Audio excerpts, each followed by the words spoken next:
everyone, and welcome to the Shape Your Future Healthy Kitchen, sponsored by TSET. I'm Heidi. I'm here with Chef Val from OUTU School of Community Medicine.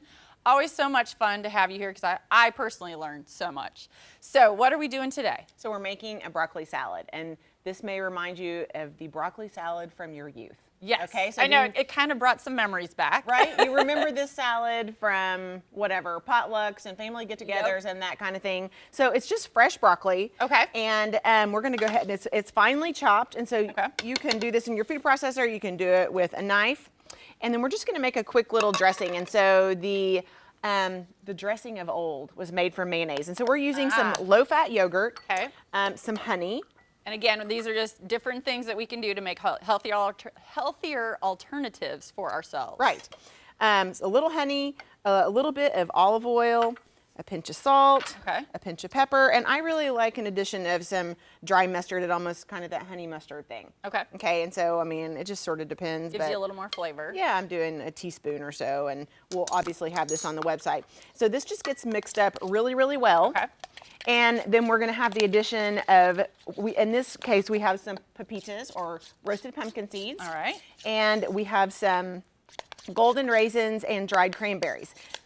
You could use raisins, just regular raisins. You could use whatever dried fruit you want. Okay, because I was just going to say, like, again, if you are deciding to make this, maybe you don't have all the exact ingredients, use an alternative that works for you. Right.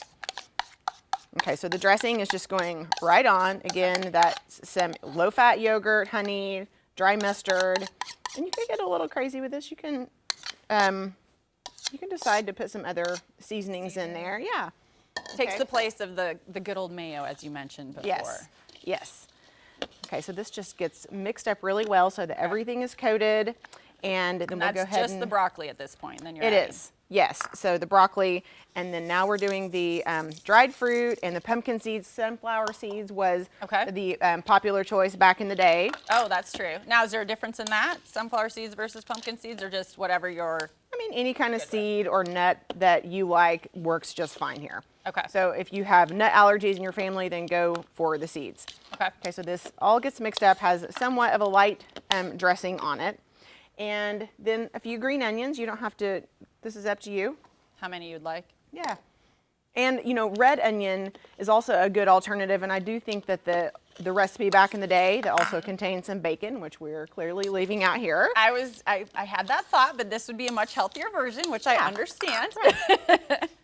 So it looks good. I mean, it reminds me, like you said, it's kind of been like that old standard for so many years. We're just revitalizing it and giving it a little more of a healthier option for people, because it's all those little baby steps that add up to healthier lifestyle. Yeah, and it was popular for a reason. It's really delicious. So just go for it on that. And it packs well, saves well, make it the day before. And then really and truly, it does actually. I'm ready to eat already. You're getting your fork. Get your I'm getting my fork. So if you have a little bit more time, even storing it in the fridge overnight really allows those flavors to develop and even softens the broccoli just a tiny bit, but still tasty. It's still very good, but I understand, like, it would just meld it together a little bit more and you'd get more flavor. This is awesome. Thank you so much. Thank you. If you want to learn more about this recipe or any others, go to kjrh.com.